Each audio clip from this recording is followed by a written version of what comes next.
Fala pessoal, um grande abraço a você que me acompanha em mais um vídeo aqui no canal do Frussar, mais uma edição do Como os Caras Vêm, né? Amanhã tem Atlético no Campeonato Brasileiro, o Galo vai enfrentar o Grêmio na Arena do Grêmio, né? Esse jogo marca o recomeço do Grêmio em seu próprio estádio, depois das tragédias das enchentes no Rio Grande do Sul. E o meu convidado de hoje é o Nicolas Wagner, que está aqui, ele é setorista da dupla Grenal, né? Pelo Trivela. Agradecer ao Nicolas pelo tempo dele aí para a gente trocar uma ideia sobre esse Grêmio que chega para esse jogo contra o Atlético, um Grêmio que até aqui na temporada não foi o que, imagino, a torcida gremista esperava, principalmente nas Copas, né, eliminado já na Copa do Brasil e na Libertadores, mas vem numa campanha de recuperação, vamos dizer assim, no Campeonato Brasileiro. Nicolas, primeiro, obrigado, claro, pelo seu tempo, pela disponibilidade de trocar essa ideia comigo. Eu queria que você fizesse um panorama, assim, geral da temporada do Grêmio até aqui. É uma temporada muito frustrante para o torcedor gremista, não é... O Grêmio foi campeão gaúcho mais uma vez, né? Vive uma soberania no estado, a exemplo do Atlético aqui em Minas Gerais, mas é um time que é considerado, sempre foi, muito copeiro, né? Muito forte nas Copas. Inclusive o Grêmio do Renato, em várias temporadas, já teve esse tipo de crítica, né? No Brasileiro não ia tão bem, mas nas Copas era muito forte. Esse ano já caiu nas duas Copas, nas principais aí, na Libertadores e na Copa do Brasil. Como que chega esse Grêmio nesse momento da temporada? O quanto que a tragédia das enchentes no Rio Grande do Sul afetou essa temporada do Grêmio e como que você definiria esse momento da temporada gremista também de um Renato que passou por momentos tensos, mas segue vivo no cargo aí, né? Muito obrigado pela presença mais uma vez. Que é isso, prazer, Frussar, participar aqui no teu canal.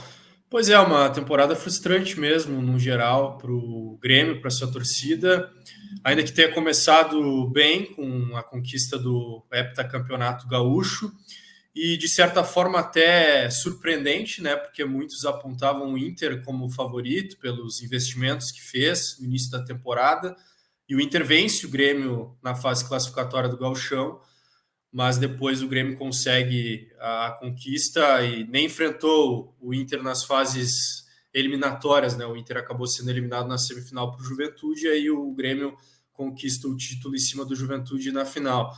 Só que esse título do Gauchão, ele não acabou sendo confirmado com uma grande campanha na sequência da temporada. Pelo contrário, o Grêmio começou muito mal o Campeonato Brasileiro, e aí a gente precisa, sem dúvida alguma, considerar a tragédia no Rio Grande do Sul, que afetou muito tanto o Grêmio quanto o Inter. O próprio Juventude também foi afetado de certa forma. O Grêmio ficou um mês sem jogar, ficou 20 dias sem poder treinar, inclusive, e aí quando volta tem a dificuldade de não poder, no início, não treinar em Porto Alegre, além de não poder jogar na Arena do Grêmio, que só vai voltar a ser utilizada amanhã contra o Galo. Então, realmente foi um período conturbado, mas eu acho que só isso não justifica a dificuldade que o Grêmio tem aí no Campeonato Brasileiro. Agora conseguiu essa recuperação, deu uma respirada, se afastou da zona de rebaixamento, mas figurou na zona de rebaixamento durante grande parte do primeiro turno. E por conta disso, a esperança de conquistas da torcida do Grêmio nessa temporada, conquistas grandes, né, estava justamente nas Copas, na Libertadores e na Copa do Brasil, mas acaba que o Grêmio foi eliminado nas oitavas de final das duas Copas no intervalo de 2 semanas, né? Cai para o Corinthians na Copa do Brasil e para o Fluminense na Libertadores. E nessas duas eliminações, o Renato foi apontado como o grande culpado por decisões muito contestáveis dele, né? De escalação, de substituições, e principalmente no jogo contra o Fluminense, o jogo da volta lá no Maracanã, em que ele vai com um time muito conservador, né, sem um meia de articulação. Muito se debatia, né, se Cristaldo e o Monsalve, que chegou há pouco tempo e tem se mostrado uma grande contratação, um jovem colombiano, muito se discutia se eles poderiam jogar juntos. Acontece que no jogo contra o Fluminense lá no Maracanã, o Renato não utilizou nenhum dos dois. Os dois começam no banco, e aí a vantagem do Grêmio, construída em Curitiba, vai para o espaço já no primeiro tempo. Na segunda etapa, o Grêmio melhora com a entrada dos dois, mas nos pênaltis acaba eliminado, e agora sobra só o Campeonato Brasileiro para o Grêmio até o final da temporada, em que o discurso é de jogo a jogo, mas nos bastidores, né, o Grêmio nutre a expectativa, embora seja difícil de tentar beliscar ainda uma vaga na Libertadores. São duas eliminações nos pênaltis, né? Duas eliminações que machucam ali o torcedor pela forma que foi contra o Corinthians e também contra o Fluminense.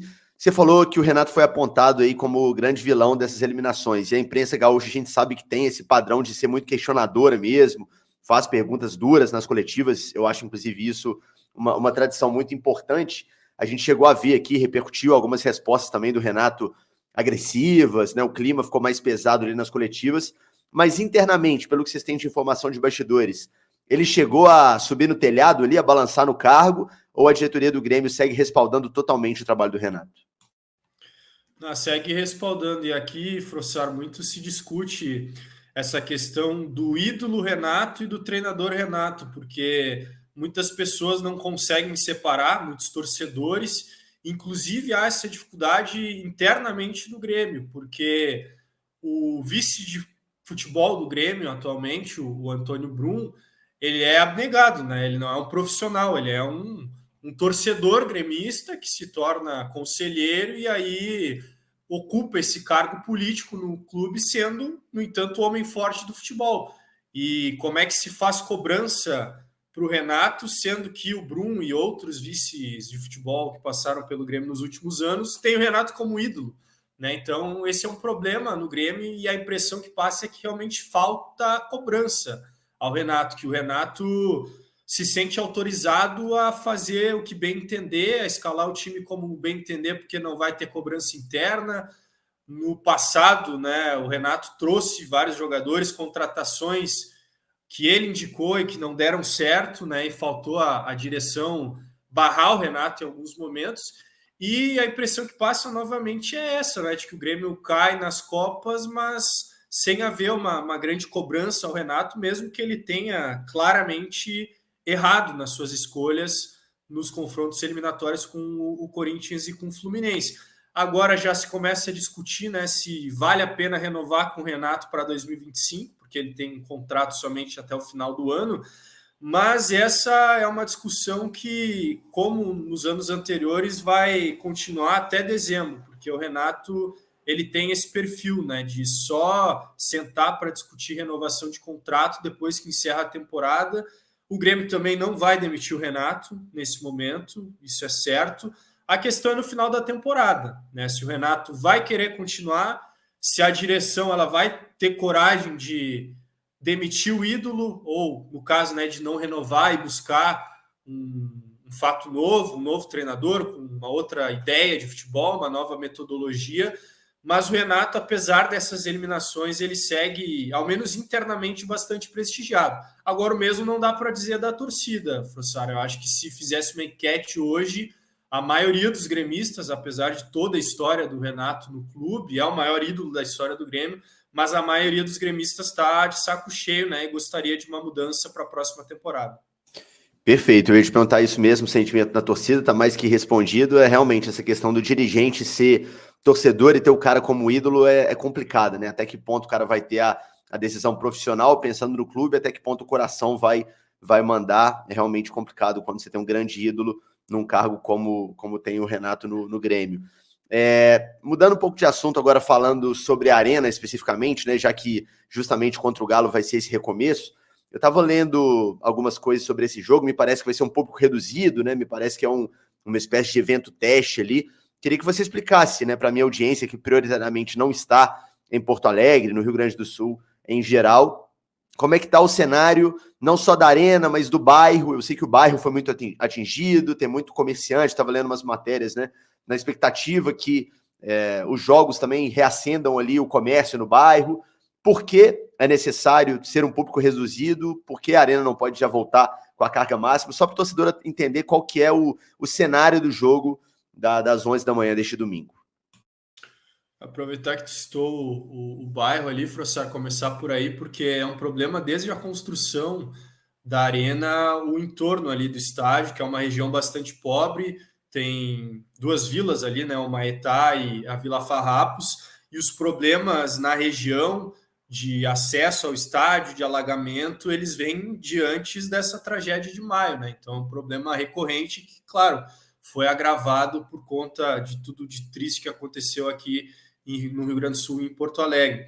E quanto ao estádio, demorou mais do que deveria, né? Esse retorno da arena, ainda que o estrago tenha sido muito grande ali na parte interna, o campo ficou submerso pela água, parte interna também bastante afetada, vestiário, sala de imprensa, por exemplo, o auditório da arena ainda não vai estar à disposição para a entrevista coletiva do Renato amanhã, mas demorou mais do que deveria por conta do atrito que existe e desde que o estádio foi construído entre Grêmio e Arena, porque para explicar para a nossa audiência, o Grêmio não é o dono do estádio, né? O Grêmio só vai passar a ser dono da Arena daqui a alguns anos, quando encerra ali o contrato e aí passa a ser efetivamente o gestor do estádio. Mas então o Grêmio tem que negociar com a Arena todas as questões. E essa relação ela é muito atribulada. E não foi diferente agora nesse trabalho de reconstrução do estádio. Teve ali uma nota da Arena dizendo que o Grêmio estava atrasando a obra com um pedido de suspensão do contrato, teve toda uma burocracia, troca de farpas entre Arena e Grêmio, e aí se arrastou ao ponto do Renato, né, com o tamanho que ele tem, em uma entrevista coletiva, cobrar publicamente a Arena que fizesse a sua parte, que acelerasse o processo.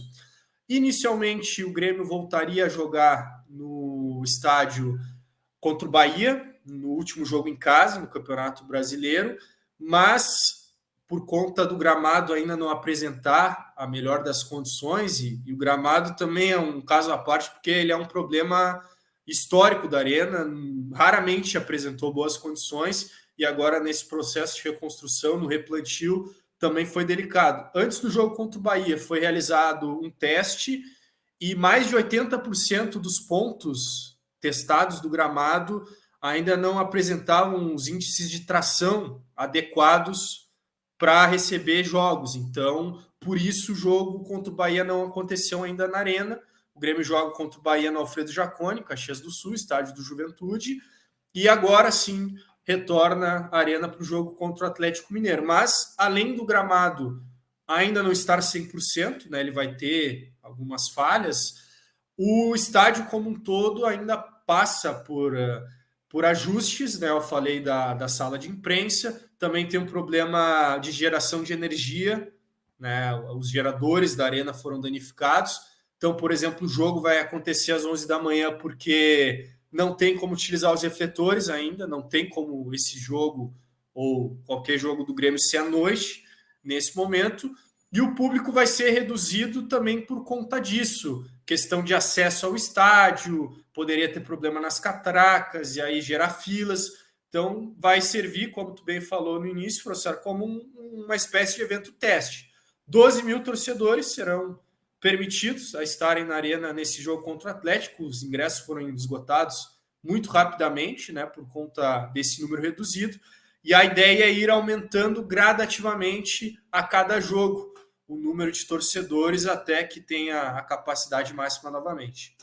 Perfeito, mais que explicado. Pessoal, pequena pausa na resenha com o Nicolas para 2 recados importantes. Primeiro recado da KTO, se você gosta de apostar em esportes, de se divertir com apostas esportivas, faça o cadastro na KTO utilizando o cupom FROSSAR. Você vai me ajudar e, de quebra, vai receber 20% de bônus no primeiro depósito. E a primeira aposta é sem risco. Se errar, o valor volta como bônus para uma nova tentativa. Consulte o regulamento para entender direitinho como funciona. É só para maiores de 18 anos e lembrem-se, apostem com responsabilidade. Não é para usar dinheiro de obrigação para aposta esportiva, beleza? É para se divertir.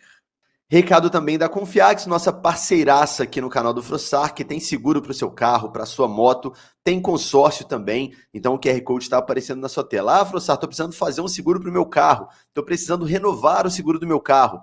Pode entrar em contato com a Confiax, que eles só trabalham com seguros de verdade, com preço, o melhor preço garantido. Você não vai achar preço melhor no mercado, eu garanto, e com cobertura completa, assistência completa, para você ficar tranquilo em relação ao seu patrimônio. Consórcio tem também, consórcio para sua casa, para o seu carro. Entre em contato com o time Confiax, que eles têm ótimas condições e você vai ser muito bem atendido e quem sabe dar um passo importante na realização do seu sonho, beleza? Bora voltar para a resenha com o Nicolas. Pensando em campo e bola, como que chega esse Grêmio para o jogo contra o Galo? Tem desfalques? Não tem? Eu estava dando uma olhada aqui, o Pavon acho que está fora, né? Só para a gente falar também com um pouco mais de carinho dos jogadores que passaram no Galo. Vou te fazer uma pergunta sobre eles especificamente, Emerson, Edenilson, Pavon, Diego Costa, mas um geralzão, assim, quais são os desfalques do Grêmio e como que você imagina um provável time titular? A gente sabe que tem dúvidas, né? Não dá para cravar ainda, mas um possível time titular do Grêmio para amanhã às 11 da manhã. Pois é, Frossar, o Renato no jogo contra o Criciúma, ele finalmente cedeu, né, à pressão da torcida e colocou Cristaldo e Monsalve para jogarem juntos. E até se aprofundando um pouco nesse tema que permeou os debates aqui no Rio Grande do Sul nesse mês de agosto, são dois meias, né, dois articuladores, e aí havia aquele debate, né, de como encaixar os dois no time juntos. E o Renato, em determinado momento, numa das entrevistas, né, em que ele bateu boca com os repórteres, ele se irritou, dizendo: como é que eu vou escalar os dois juntos? Quem é que vai marcar o lateral? Né? Como se fosse impossível adequar, encaixar os dois no time. Mas depois das eliminações na Copa do Brasil e na Libertadores, curiosamente, ele encaixa os dois no time, e aí o Monsalve é quem faz esse trabalho de recomposição mais ali pelo lado do campo, mas eles revezam o posicionamento nesse 4-2-3-1 bem tradicional do Renato. Então a tendência é que eles sigam jogando juntos, até porque funcionou contra o Criciúma, o Monsalve faz o gol da vitória, e a tendência, inclusive, é de repetição do time que jogou lá no Heriberto Rios, tá? Com o Marquezinho no gol, além de defesa com o João Pedro, Rodrigo Eli, o Gemerson, ex-Galo, e o Reinaldo, Vilha Sante e Dodi, os volantes, com o Monsalve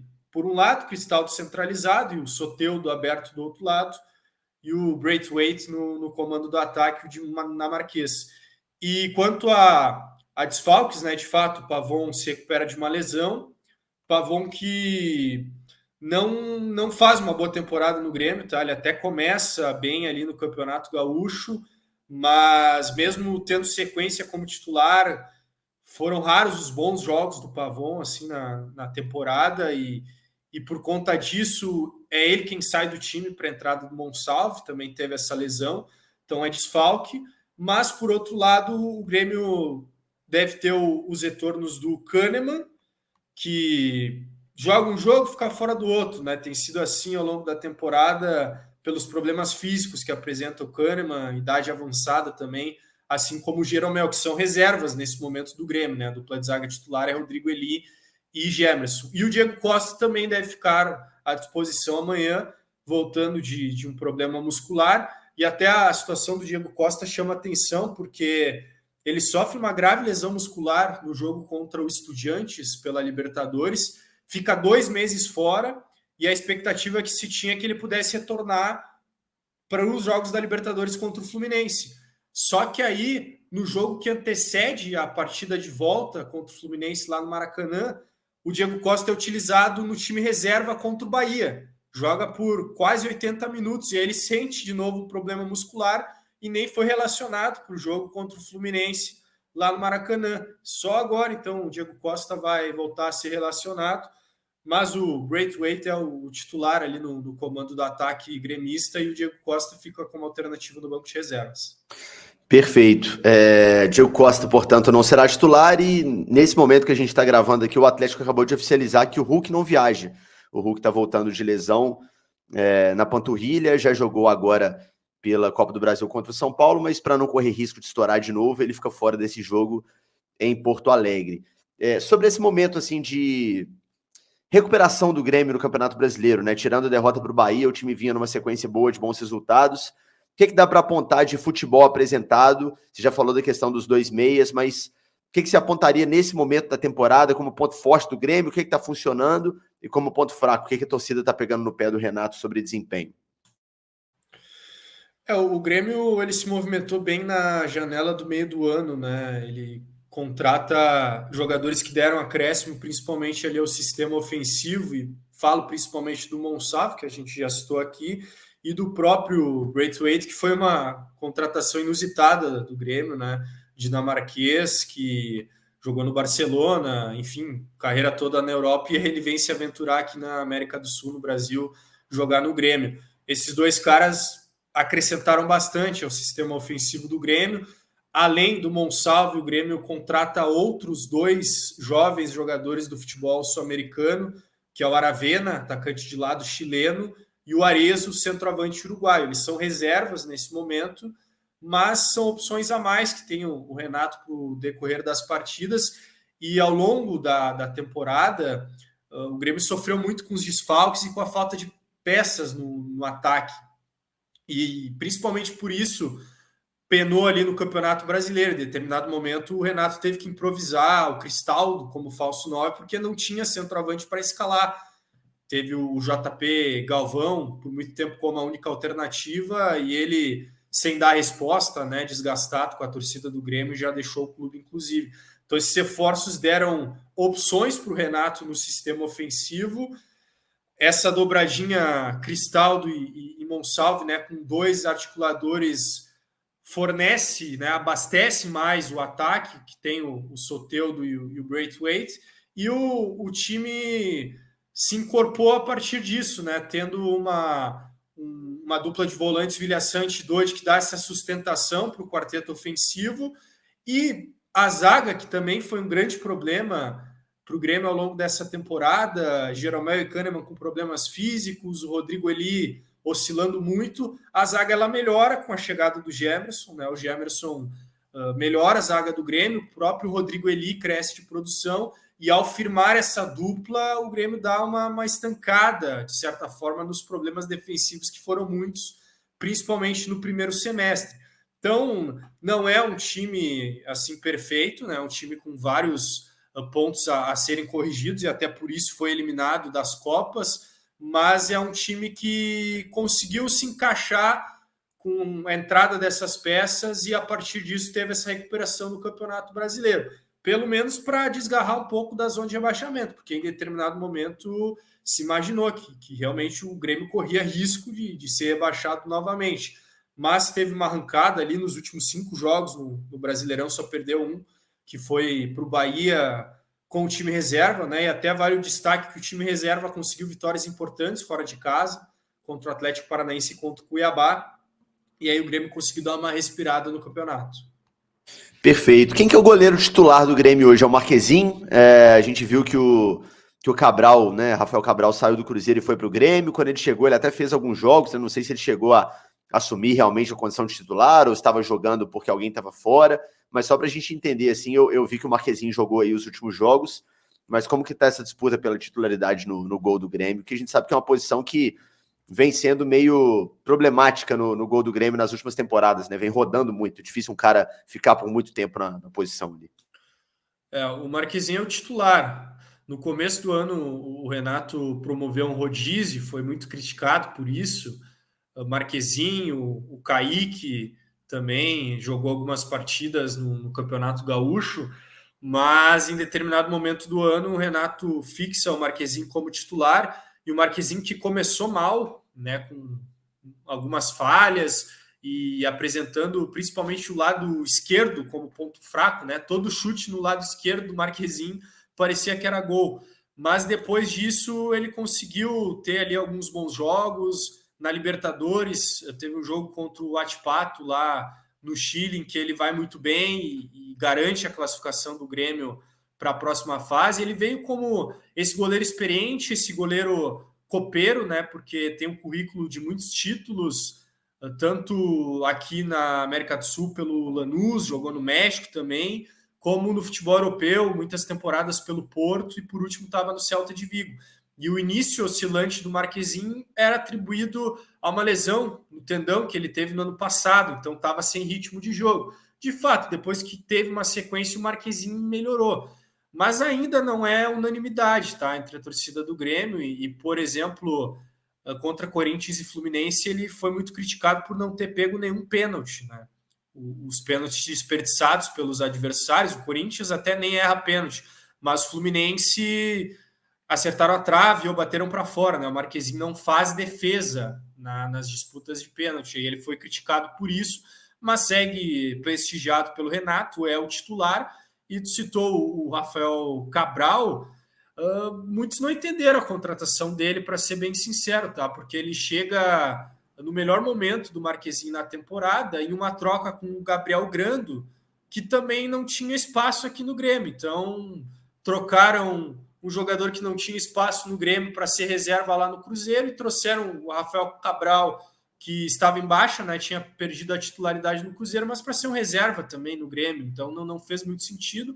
Rafael Cabral até jogou algumas partidas no Campeonato Brasileiro, mas hoje nem sei se ele é a segunda opção, viu? Eu diria que é o terceiro goleiro, que o Kaique é a opção imediata ao Marquezine.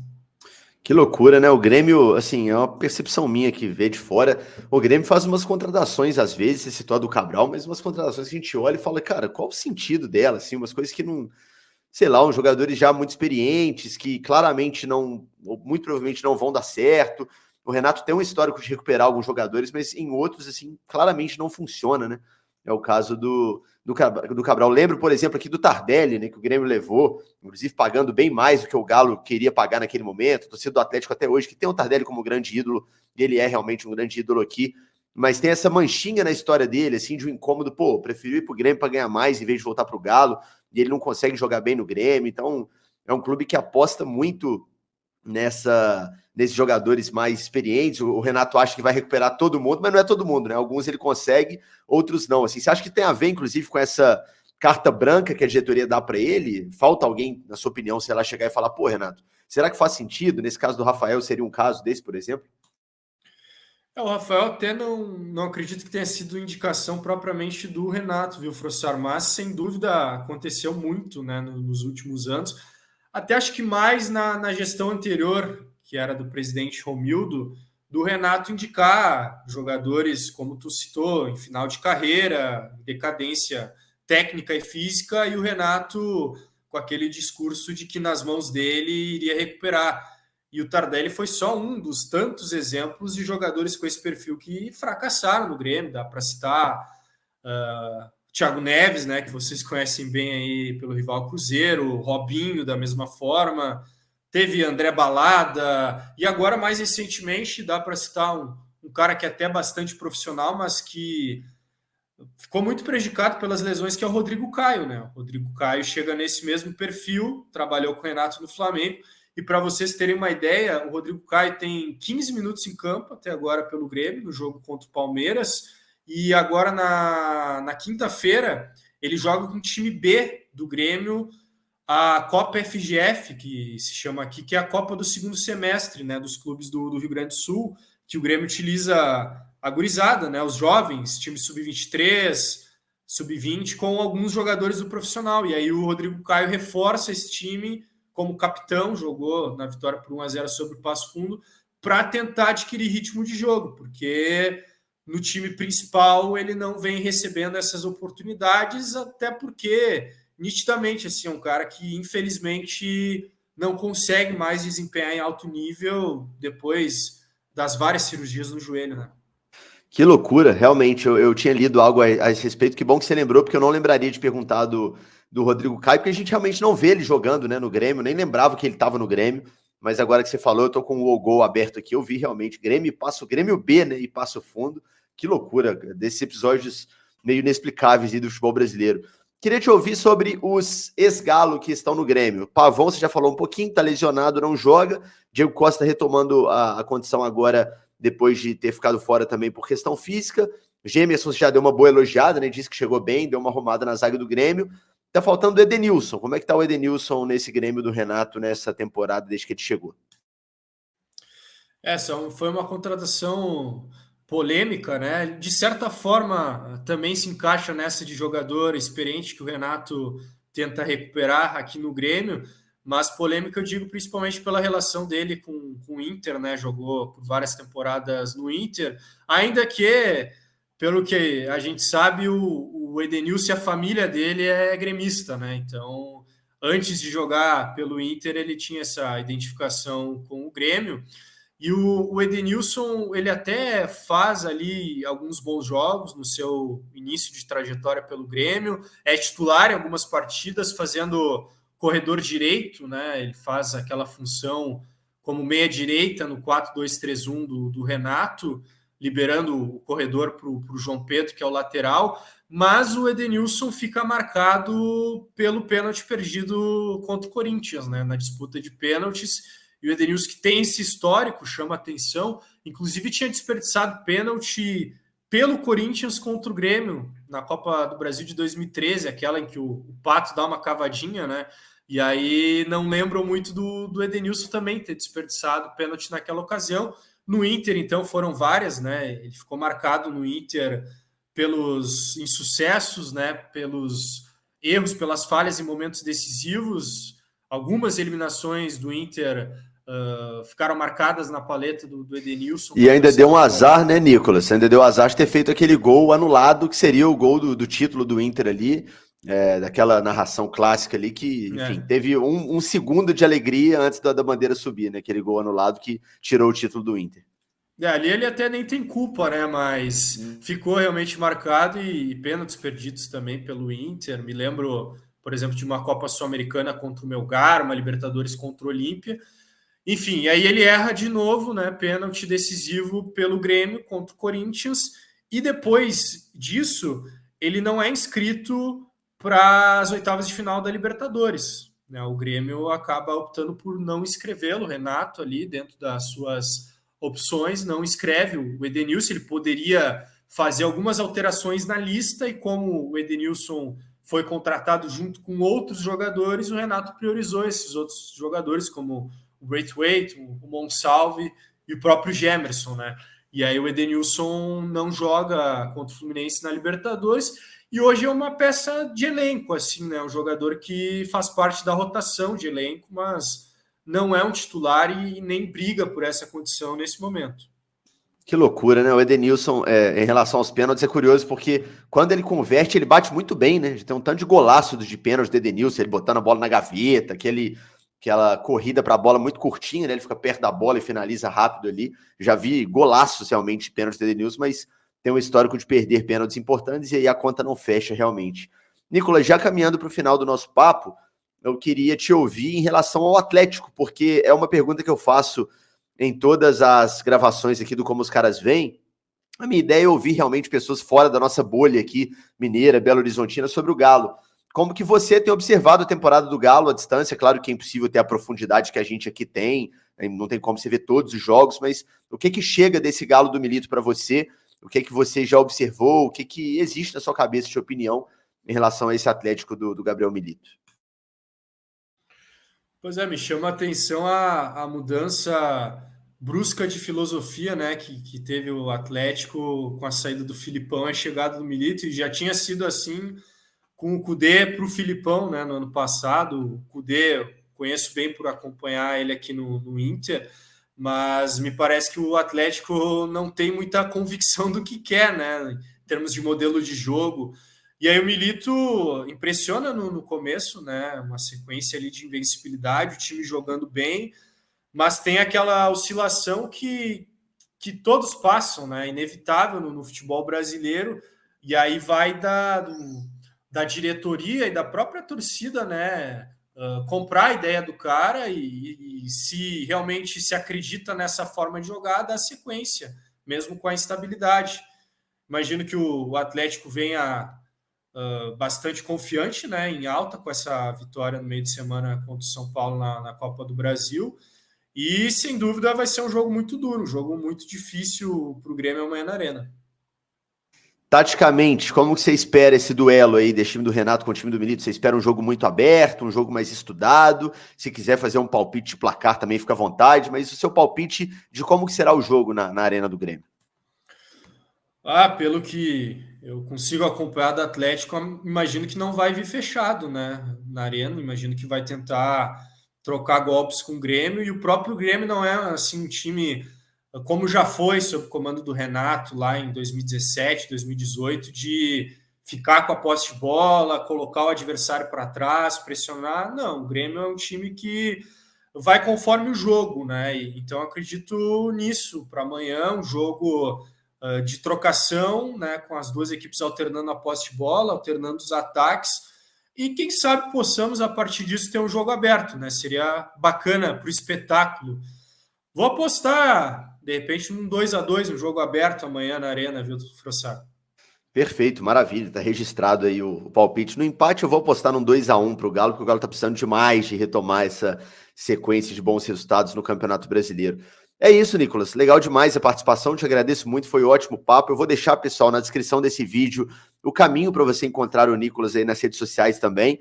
Não sei se ele já migrou para o Blue Sky, igual a galera tá migrando, depois dessa confusão do Twitter aí, do X, do X, mas de toda forma, Instagram, o conteúdo dele na Trivela também, ou no Trivela.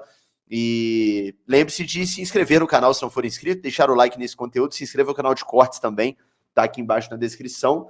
E é isso, que seja um bom jogo amanhã. Valeu demais, Nicolas. Agradecimento a você mais uma vez e se tiver alguma consideração final, fique à vontade.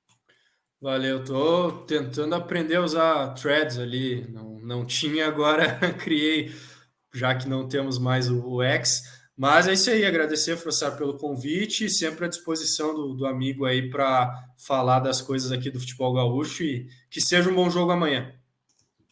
Tamo junto, aquele abraço. Valeu, pessoal. Até a próxima.